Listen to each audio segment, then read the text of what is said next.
Now, admittedly, I did not do great last year in my MotoGP season predictions. I did quite poorly. It was a difficult year to predict anything.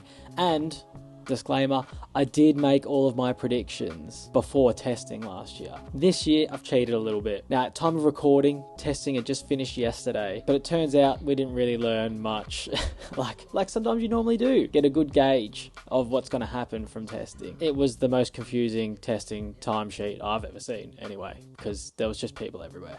So I still don't really think we learned much. What the hell could possibly happen in MotoGP in 2022?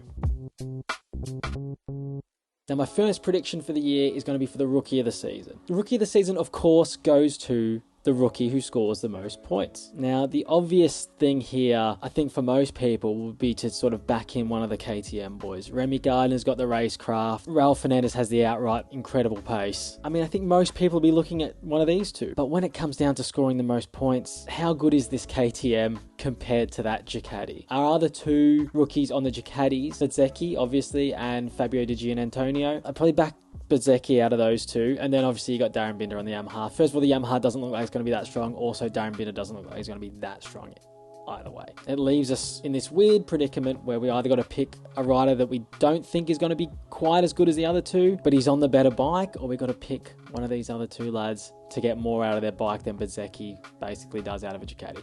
I'm actually going to back Bezzecchi in here because Ducati things. Right, who knows what Raul Fernandez can do on this KTM, but I'm picking Bezzecchi and I'm going to stick to my guns. Ducati power for the win.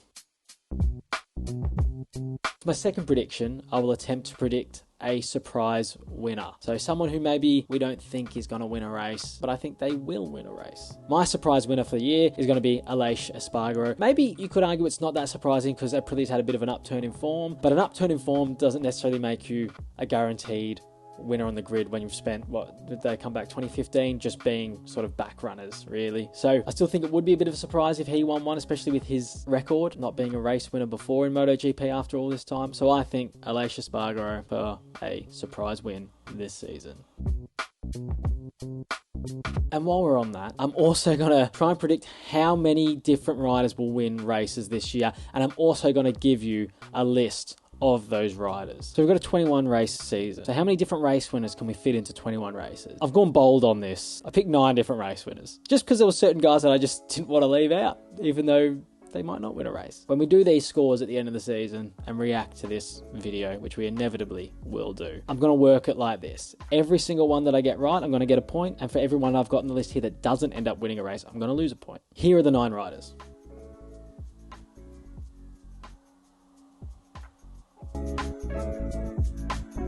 Now, my fourth one is one that I had to include this year because I included it last year and I failed spectacularly. This is which rider is going to absolutely destroy his teammate by the most. This is a difficult one this year. I mean, there's an obvious answer, and it's the answer I didn't take last season, which was Aleix over Savadori. Didn't go for it. Don't know why. I think the obvious one this year is Dovi over Binder. I'm also not going to take that option this year. And this could be a real harsh one on the rider that I'm saying is going to get done in, but it's not as much a reflection on him as it is a reflection of his teammate. I'm going to take Bastianini over Digi. And like I said, I don't mind Digi. He's a good rider. He knows how to win a race. I think he'll be decent, but I just can see Bastianini having an unbelievable season. And Digio's just settling with the bike. I think he's going to be a good MotoGP rider in the future, but I just think your first season, coming into this hot environment, the beast Bastianini is just red hot, and you just struggle to keep up with him at first. And while he might settle into it later in the season, I just think Bastianini's going to be going hard early on. And so that's what I'm going for. Biggest points gap, Bastianini to Digi. My fifth prediction is going to be the most race crashes of the season. Now, there are some genuine contenders here because we've got a few guys that really love a race crash.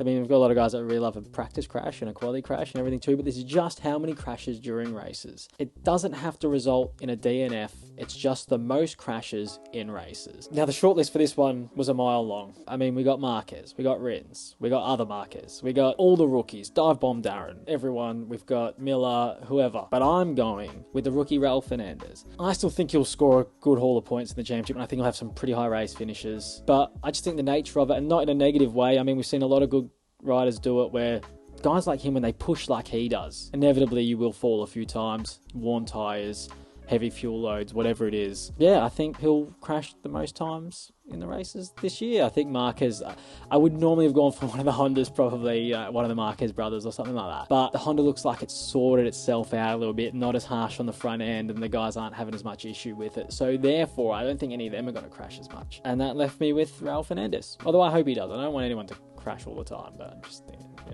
I think he'll probably crash maybe about 4 or 5 times. That's it. This one's going to be the most pole positions of the season. Really, I just picked a name here because who the hell knows who's going to get the most pole positions. I just picked someone who's going to be at the front, someone who's decent in qualifying. I mean, the obvious one would have been Quartararo, but there's doubts over the Yamaha, so I've gone for Pecco Bagnaia. I mean, I could have easily gone for Jorge Martin or something. He's red hot in qualifying as well, isn't he? He's going to be even better this season. But I'll just take Pecco because I think he's going to have a real tilt at the title this season. So Pecco Bagnaia for most pole positions. My last 4 predictions are the champions. My first prediction is the team's champion in MotoGP. Not the manufacturers, not the constructor, whatever. I'm just going for the team that's going to win the team championship. Flirted with Repsol Honda and maybe even the factory Yamaha team, maybe even Pramac Ducati. But I've settled at the factory Ducati Lenovo team. Pecco, real title contender this season, I think. And I think Miller's going to be better than last season. I think hopefully in his head he's sorted out these ones where he had the little brain explosions and crashed or dropped all the way down to like 9th and shit. So and just sort them out and finish a bit higher. I think they'll both be close to the top this season. And, I know a lot of people may be jumping off Jack's bandwagon a little bit here, but I'm going to stay on because Australia. So Ducati Lenovo factory team to be your team's world champions.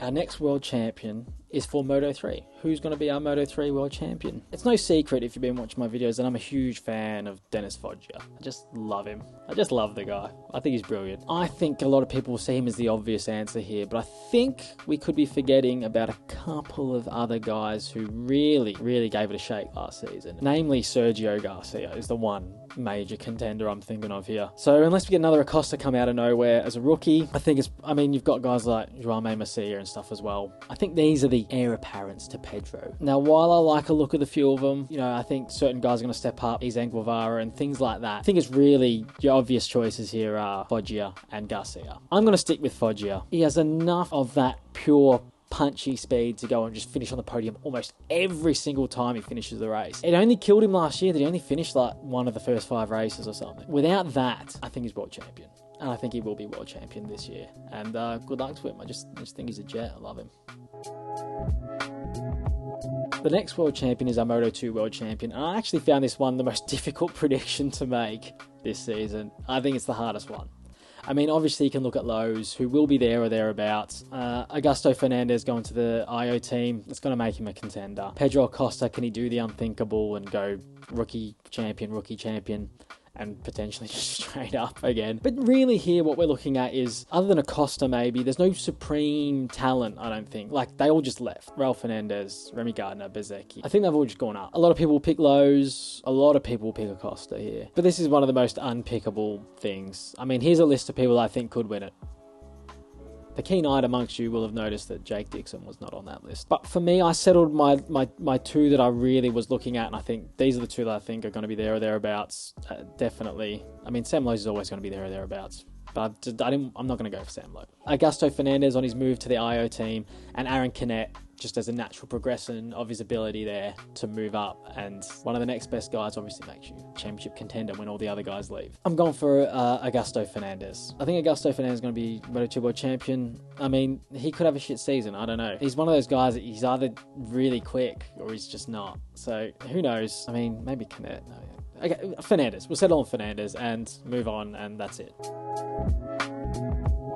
My final prediction is the MotoGP World Champion, and I'm going for Marc Marquez. I think it's going to be number 9 for Marc. I think he'll edge Pecco in the end. If the Honda didn't make the improvements that it looked like it had made, I think that the Ducati would just be too good a bike, and it's hard to overcome that. But we know we're going to places where Marc's guaranteed to win races. So you're looking at like Sachsenring and Austin, and you're just like, there's 2 wins straight away. So I think he's probably just going to have enough come the end of the season. And like I said, the Honda doesn't look quite as on edge as it did in the past. So if he can keep it upright more, I mean, he's probably should have won in Le Mans last year and things like that. Yep, I think Mark's going to win the world title. Not much else to be said. I mean, there's obviously like 6 or 7 genuine contenders going into this season, and who knows what's going to happen. But I think Mark, and I'm going to put on the screen now who I think the top 5 is going to be in the World Championship, and that's my 10 predictions. And God, couldn't have done any worse than last season, so this is going to be an improvement, but I guess we'll see. And I have predicted 9 different riders to win the race this year, so who knows what's going to happen. The point is, I just hope it's going to be tight. I feel like we could have a few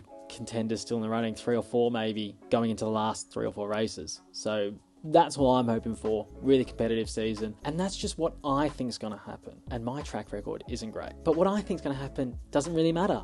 What's important is what you think is going to happen. So I want to know what your predictions are in the comments. Let me know. And then when we do our reactions video, you can tell me how many you beat me by. Because no doubt I've missed the mark by a long way on probably a few of them. And that's it, guys. Really helps us in the algorithm if you just hit like. It's free and easy. You can just scroll down right now and do it. And that's it. Thanks, guys, for watching, and we'll see you on the next one.